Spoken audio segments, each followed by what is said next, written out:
Kwa hiyo namna Waislamu tunavyomwamini Yesu kwamba ni nabii aliyezaliwa kwa tamko la Mungu ndio sahihi na sio vinginevyo kinyume na hivi. Lakini swali linakuja, Mariamu kama baada ya kumzaa Yesu alikuwa na cheo gani? Yesu ni nani hasa? Qur'ani sura ya 19 kuanzia aya ya 20 ya 30. Sura ya 19 ya kitabu cha Qur'ani inaitwa surati Maryam. Ndiyo sura pekee imebeba jina la mwanamke katika kitabu cha Qur'ani. Qur'ani nzima hii hakuna sura yoyote yenye jina la mwanamke moja kwa moja isipokuwa ni surati Maryam. Na jina la Maryam lililotajwa humu ni jina la mama yake Yesu. Kwa hiyo Qur'ani kwa heshima na thamani ya kuwa mama yake Yesu ni mwanamke bora duniani, ndani ya kitabu hiki imepewa jina sura moja ya jina la mama yake Yesu. Ndani ya kitabu hiki hakuna surati Amina. Hakuna surati Amina. Amina ni mama wa Mtume Muhammad. Ndani ya kitabu hiki hakuna surati Amina. Ndani ya kitabu hiki kuna surati Maryam, mama yake Yesu. Na hii yote inaendelea kuthibitisha kwamba Muhammad ni mtume wa Mwenyezi Mungu. Allah anasema surati Najmi aya 53, wama yantiku anil hawa in huwa illa wahyin yuha, kwamba Muhammad hasemi kwa matamanio yake ila kila anachofunuliwa na kukitamka ni ufunuo kutoka kwa Mwenyezi Mungu. Ndiyo maana Qur'ani ina surati Maryam, sura inayoeleza maisha ya mama yake Yesu, haina surati Amina, sura inayozungumzia mama yake Muhammad, kwa sababu Qur'ani sio kitabu cha kuelezea maisha ya Muhammad. Qur'ani ni maneno ya Mwenyezi Mungu yaliyoletwa duniani ili watu waongoke kwa hayo. Ndiyo maana Mwenyezi Mungu akasema wama arsalnaka illa rahmatan lil alamin. Qur'ani sura ya 21 aya ya 108. Mwenyezi Mungu anamwambia Mtume Muhammad, wama arsalnaka illa rahmatan lil alamin, hatukukupeleka wewe Muhammad ila tumekufanya uwe rehema kwa viumbe vyote. Kwa hiyo Qur'ani haielezi maisha ya Mtume Muhammad. Qur'ani inaeleza funuo za Mwenyezi Mungu zilizoshushwa kwa viumbe ili wapate kuongoka kwayo. Ndiyo maana Mwenyezi Mungu akasema katika Qur'ani sura ya 2 aya ya 2, dhalikal kitabu la raiba fihi hudan lilmuttaqin, kwamba hii Qur'ani ni kitabu kisicho na mashaka ndani yake na kinaongoza watu walioongoka, kinaongoza watu waongofu. Lilmuttaqin, hudan lilmuttaqin, ni muongozo kwa watu walioongozwa au walioamini. Qur'ani ni muongozo kwa watu wenye kumwamini Mwenyezi Mungu. Surati Maryam sura ya 19, Mwenyezi Mungu anazungumza habari ya Bwana Yesu na maisha ya Bwana Yesu. Qur'ani tunaanza aya nambari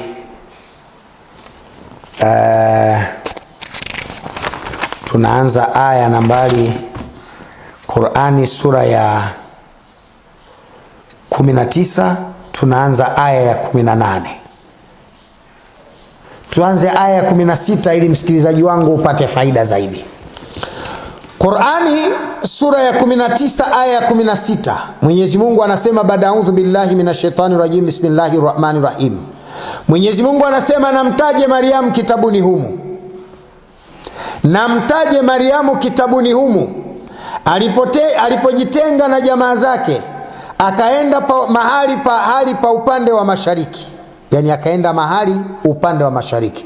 Hapa Qur'ani kwanza Mwenyezi Mungu anamwambia Muhammad namtaje Mariamu kitabuni humu.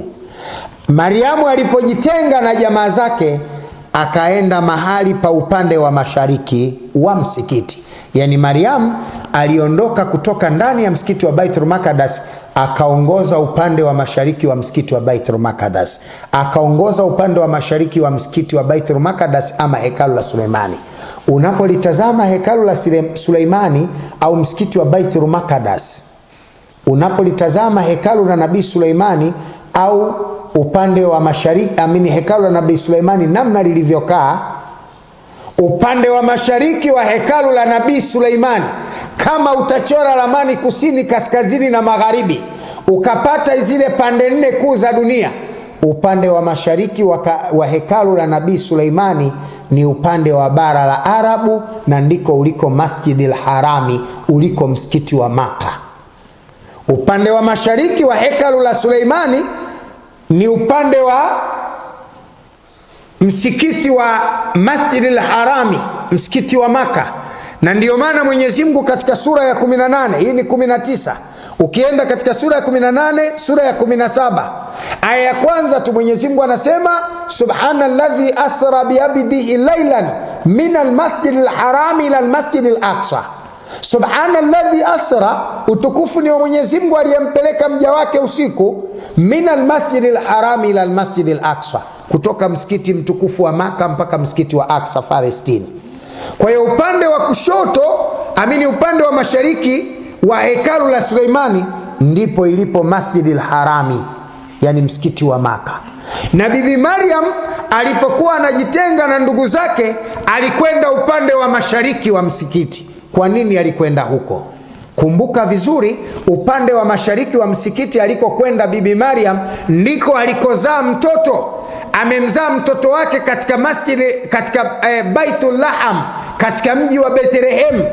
Upande huu wa mashariki wa msikiti wa Maka, ambao ndio panapopatikana mji wa Bethlehem, ndiyo njia ya kutoka Maka kuja katika Baitul Maqdis. Na ukitaka kuamini hili, hebu iangalie aya ya Qur'ani ilivyoeleza, sura ya 18 aya ya kwanza, surati Bani Israil. Mwenyezi Mungu anasemaje? Subhanalladhi asra biabdihi laylan minal masjidil harami ila almasjidil aqsa alladhi barakana hawlahu linuriyahu min ayatina innahu huwa sami'un basir.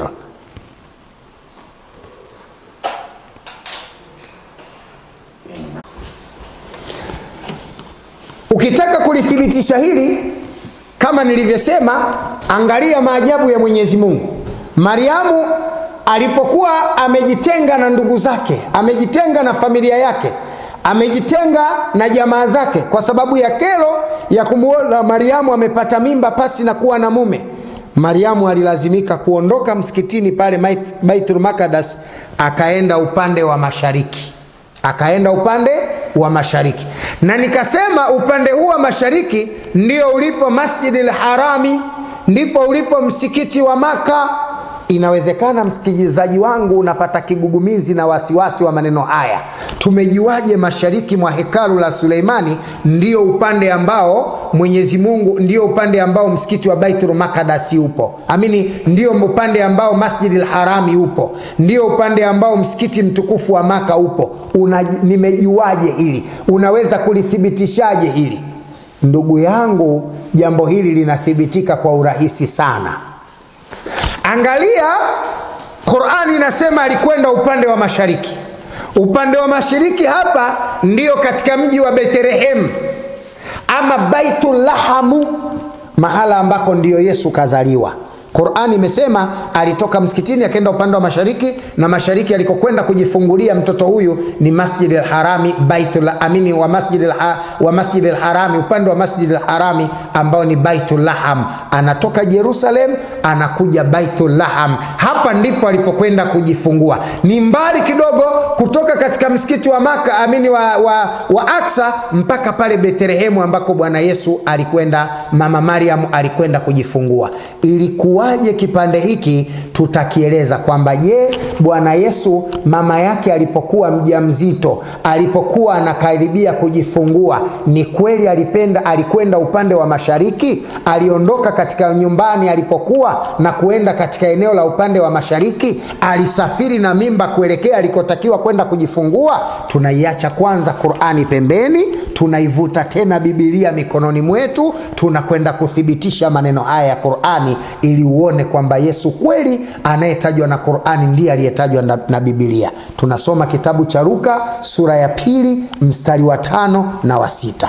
Luka 2:5-6. Maneno haya tuliyoyaona ndani ya Qur'ani tunataka tuyaone katika Biblia. Maana Qur'ani inasema alipobeba mimba yake akaondoka kuelekea upande wa mashariki wa msikiti. Yani akaondoka Yerusalem akaenda mji mwingine. Biblia inakubaliana na hoja hii. Luka 2:5-6 inasemaje? Andiko linasema, tuanzie aya 4. Yusufu naye akaondoka Galilaya, akaenda Nazareti, akapanda kwenda Uyahudi mpaka mji wa Daudi uitwao Bethlehemu, kwa kuwa yeye ni wa mbari ya jamaa ya Daudi, ili aandikwe pamoja na Mariamu mkewe, ambaye amemposa naye ana mimba. Ikawa katika kukaa huko siku zake za kuzaa zikatimia. Kwa hiyo Qur'ani kusema Mariamu alipopata ujauzito, alipokuwa na mimba kubwa, wakati anakaribia kujifungua, alisafiri kutoka mji mmoja kwenda mji mwingine, aliondoka mahali kwenda mahali. Biblia nayo inakubali kwamba mama Mariamu aliondoka na mimba yake. Tena kwa mujibu wa Biblia alikuwa na Yusufu mumewe, wanakwenda kuandikisha sensa, walihama kutoka eneo kwenda eneo. Hii ni kuthibitisha kwamba Qur'ani imeeleza sahihi zaidi ile ukweli kwamba bibi Mariamu alisafiri. Na hii kwa nini Qur'ani iwe sahihi? Kwa sababu Muhammad wakati anaeleza haya, Yesu alishapita zaidi ya miaka 600. Na mtu ambaye anakwenda kufundisha maneno haya ni nabii ummi asiyejua kusoma wala kuandika. 22:78 Qur'ani. Mungu anasema ambao wanamfuata mtume nabii aliye ummi asiyejua kusoma wala kuandika, na juu ya hivi anawafundisha mafundisho haya ya ajabu ya Uislamu, ambaye wanamuona kwao ameandikwa katika Torati na ameandikwa katika Injili. Maneno haya ya Qur'ani yanathibitisha kwamba Muhammad kweli alikuwa nabii. Maana Mariamu alipopata mimba tu alisafiri kutoka mji mmoja kwenda mji mwingine. Qur'ani nasema ilikuwa upande wa mashariki, na hapa alikwenda katika mji wa Bethlehemu ama Baitul Laham. Sasa ili kuthibitisha Qur'ani imesema kweli, rejea katika 17 Qur'ani aya ya kwanza. Mungu anasema subhanalladhi asra biabdihi laylan minal masjidil harami ila almasjidil aqsa alladhi barakana hawlahu linuriyahu min ayatina innahu huwa samiun basir. Qur'ani inatuonesha kwamba Muhammadi anafundishwa ndani ya Qur'ani. Subhanalladhi asra, utukufu ni wa Mwenyezi Mungu aliyempeleka mja wake Muhammadi, minal masjidil harami, kutoka msikiti wa Maka, ila almasjidil aqsa, mpaka msikiti wa Palestina, alladhi barakna, msikiti ambao tumeubariki, linuriyahu min ayatina, tumeubariki na vilivyo pembezoni mwake ili tumuonyeshe katika kudura zetu. Mtume Muhammadin sallallahu alayhi wasallam alipotoka katika mji wa Maka kwenda katika mji wa Jerusalem, katika msikiti huu, katika hekalu la Nabii Suleimani, alipita vituo vitano. Kituo cha kwanza kilikuwa pale shajarati nur ama shajarati mum, mahala ambako Musa alisemezwa na kijiti cha moto. Mahala ambako Musa aliona kijiti cha moto kinaungua hakiteketei, akasemeshwa. Ilikuwa kituo cha pili. Kituo cha kwanza alishuka Madina Munawwara, kituo cha pili alishuka katika shajarati mum, mahala moto ulipokuwa ukiungua katika mti. Kituo cha tatu alishuka Sinai, mahala Musa alipopewa amri 10 za Mungu. Na kituo cha 4 alishuka Baitul Laham, mahala alipozaliwa Bwana Yesu. Na kituo cha 5 akamalizia Yerusalemu.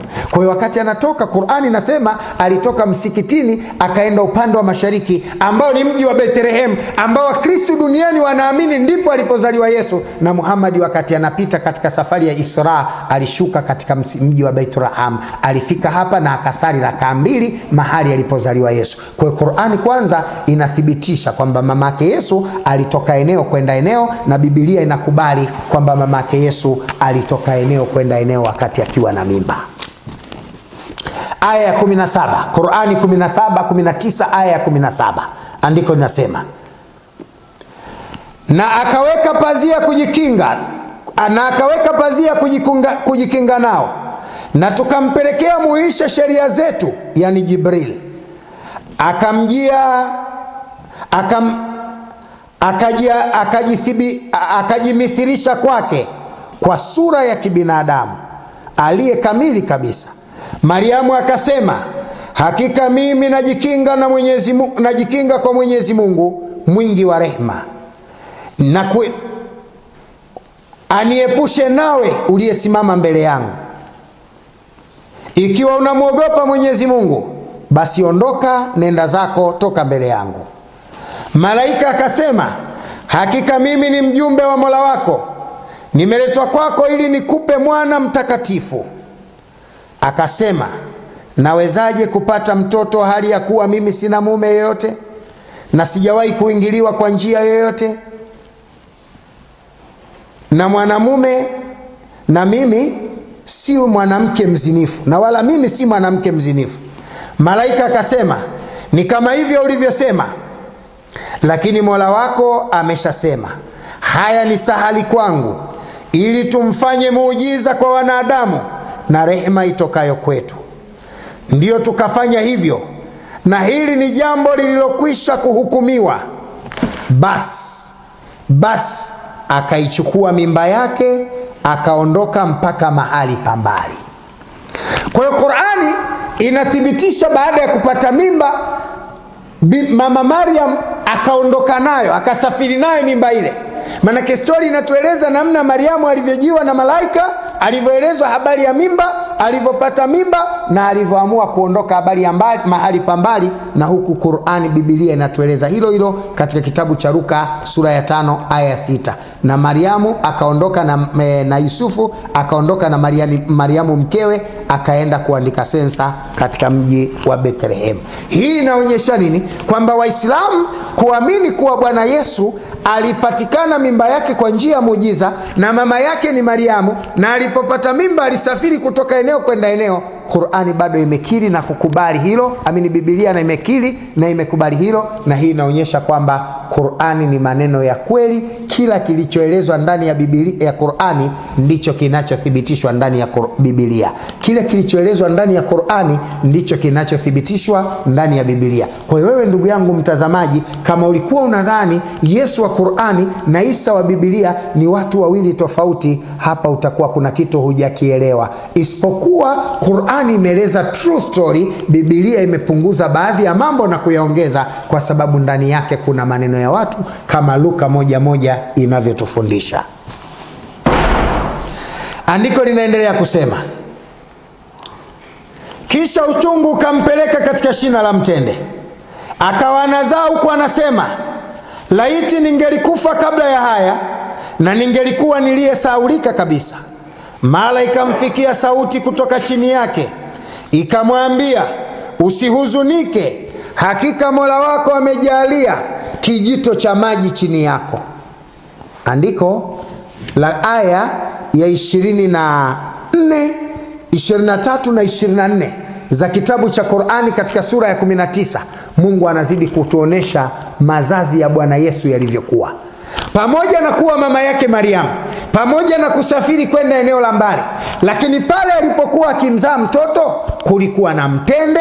Lakini pia pamoja na kuwa na mitende, pale alipokuwa anamzaa kulikuwa na mkondo wa maji. Alimzaa chini ya mkondo wa maji, yani alimzaa bichi. Qur'ani inafundisha Mariamu alijifungua mwanawe pembezoni mwa maji, alijifungua bichi. Tuiulize Biblia, ni kweli Mariamu alijifungua mtoto wake bichi, alijifungua pembezoni mwa maji? Tunasoma katika Biblia 5:6, aya sura ya 5 aya ya 7, tunasoma katika kitabu cha Luka sura ya 2 mstari wa 6 na mstari wa 7. Andiko linasemaje? Aya 5 inasema, ili aandikwe pamoja na Mariamu mkewe, ambaye amemposa naye ana mimba.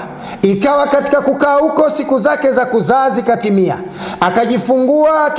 akajifungua mwanawe kifungua mimba, akamvika nguo za kitoto, akamlaza katika hori ya kulia ng'ombe. Akamlaza katika hori ya kulia ng'ombe. Akamlaza katika hori ya kulia ng'ombe. Hori hapa kwa mujibu wa maneno ya Biblia imeandikwa na herufi 4, H-O-R na I. Hori, akamlaza katika hori. Tunaiuliza Biblia, hori ni nini? Akamlaza katika hori ya kulishia ng'ombe. Hori ni nini? Tunaifungua Biblia katika maneno magumu, tunaangalia neno hori, herufi H. Hori, herufi H. Hori ni nini? Hori tunaitafuta.